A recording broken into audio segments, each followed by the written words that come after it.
दोस्तों नमस्कार। Zee news की chief and editor Sudhir Chaudhary के ऊपर केरला में एक एफआईआर फाइल करवाया गया है।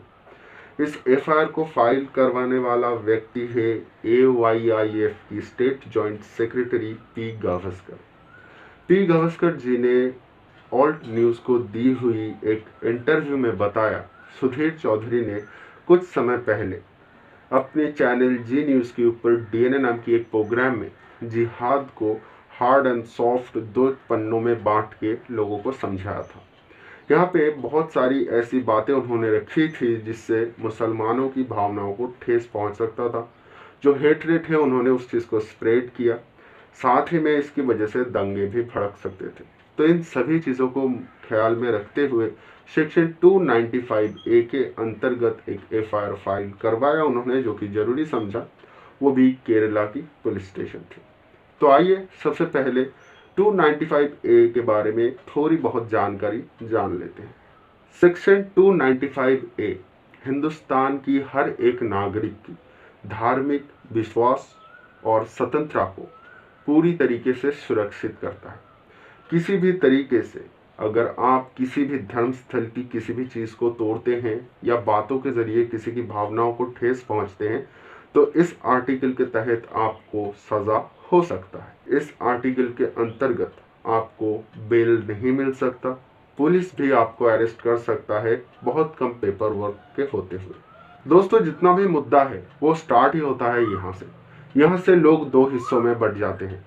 एक साइड के लोग सपोर्ट करते हैं सुधीर चौधरी की फ्रीडम ऑफ स्पीच के नाम पे, और एक साइड की लोग जो रिलीजियस डिबेट्स होते हैं जहाँ पे एक धर्म को छोटा या बड़ा दिखाने की बात की जाती है, जिसके अगेंस्ट होते हैं, ऐसे कुछ लोग हैं। अब इन दोनों में से एक मानते हैं सुधीर चौधरी सही है और एक मानते हैं सुधीर चौधरी सही नहीं है, उन्होंने जो कार्य किया वो गलत किया। तो यहाँ पे सबसे पहले हम देखते हैं सुधीर चौधरी ने अपने प्रोग्राम में जितने भी प्रूफ को इस्तेमाल किया है वो कितना वैलिड है। सबसे पहले बात कर लेते हैं उस चार्ट की, जिस चार्ट को दिखाते हुए उन्होंने जिहाद को दो हिस्सों में बांटा था, हार्ड एंड सॉफ्ट, जहाँ पे लैंड एक्सेट्रा एक्सेट्रा सभी जिहाद इंक्लूड थे। अब यहाँ पे बात कर लेते हैं कि उसका कोई रेफरेंसेस है। रेफरेंस के हिसाब से अगर देखें तो ऑल्ट न्यूज़ और न्यूज़ लॉन्ड्री ने एक आर्टिकल रिलीज किया था इस पे अपनी इन्वेस्टिगेशन की। तो वहां पे उन्होंने दिखाया था 2015 में अगस्त की 1 तारीख से भी थोड़ा पुराना एक पोस्ट, जो कि हलाल बैंड इन इंडिया नाम की एक फेसबुक पेज पे ऐसी ही सेम टू सेम जो डिवीजन से जो चार्ट है ऐसी कुछ रिलीज किया गया था, और उसमें दिखाया गया था हलाल को किस तरीके से आर्थिक जिहाद के रूप में इस्तेमाल किया जाता है। अब यहाँ पे प्रश्न निकाल के ये आता है कि सच में तो फिर सुधीर चौधरी ने जितनी भी बातें किया था उसमें क्या एक भी पॉइंट वैलिड नहीं रखता। संपूर्ण तरीके से किसी भी व्यक्ति का पक्ष ना लेते हुए अगर मैं कहूँ तो ऐसी बहुत सारी इवेंट्स हैं जहाँ पे जिहाद की जो बुरी मोटिव्स हैं उनको हम देख सकते हैं। कई ऐसी जगह है जहाँ पे फोर्सफुली कन्वर्जन हमारे ही देश के अंदर हमने देखा है। कई जगह पे ऐसे एग्जाम्पल्स मौजूद है जहाँ पे भारी मात्रा में लोगों ने पलायन कर लिया एक स्थान से। ऐसी भी एग्जाम्पल्स हमारे यहाँ पे मौजूद है जहाँ पे केरला का हाईकोर्ट कहते हैं पॉपुलर फ्रंट ऑफ इंडिया, जो एक कह सकते हैं प्राइवेट सोसाइटी है जो हेल्प करता है दूसरों की, एक काइंड ऑफ ऑर्गेनाइजेशन, वो बहुत ही सुनिश्चित तरीके से ऑपरेट करता है खुद को ताकि जिहाद जैसी चीज़ों को बढ़ावा मिल सके। तो ऐसे एक जगह पे खड़े होके जहाँ पे प्रूफ कुछ तो मिलती है कि हाँ ऐसी जिहाद नाम की कोई चीज़ एग्जिस्ट करता है और इसको काफ़ी अच्छे तरीके से बढ़ावा भी मिल रहा है, ऐसी जगह पे खड़े होके अगर हम कहेंगे कि नहीं ऐसी कोई चीज़ एग्जिस्ट नहीं करता, ये चीज़ें गलत हो रहा है, तो ये गलत है। दूसरी साइड पे जो लोग बातें करते हैं कि इस तरीके की रिलीजियस डिबेट्स को टीवी में दिखाना अच्छी चीज़ नहीं है, तो वहाँ पे भी एक पॉइंट निकल के आता है। हमारी देश यानी हमारी संविधान हर एक व्यक्ति को जो अपनी सोच है उसको खुल के रखने की आज़ादी देता है। यहाँ पे मेरे जैसे एक आम इंसान के लिए क्या सही है या क्या गलत है चुनना बहुत मुश्किल है, क्योंकि हम यहाँ पे कंफ्यूज है, समझ नहीं पा रहे हैं कि सुधीर चौधरी ने जितनी भी बातें की है वो क्या फ्रीडम ऑफ स्पीच के अंडर आता है या नहीं आता है।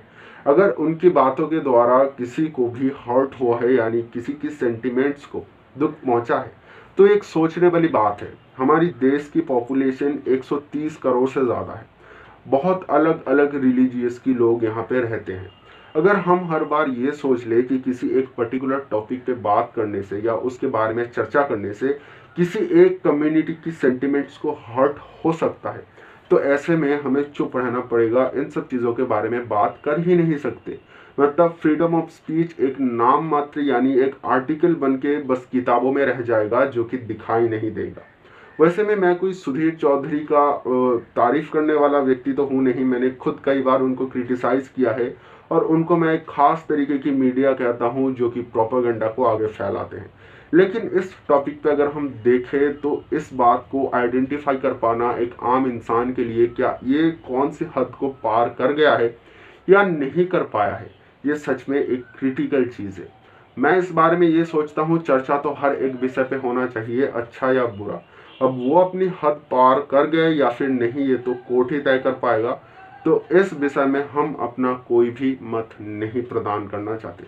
दोनों ही जितनी भी सबूतें हैं दोनों साइड्स के हिसाब से वो हमने आपको दिखाया और मैं चाहता हूं कि आप तय करें सुधीर चौधरी ने जो किया वो सही है या गलत है। आप कमेंट सेक्शन में अपना राय ज़रूर लिखिए। दोस्तों वीडियो अच्छा लगा है तो लाइक कीजिए, दोस्तों के साथ शेयर कीजिए और ऐसे ही अनबायस्ड इंफॉर्मेटिव पॉलिटिकल टॉपिक्स पे वीडियोस को देखने के लिए चैनल को सब्सक्राइब कीजिए। हम मिलेंगे दोबारा, तब तक के लिए अलविदा।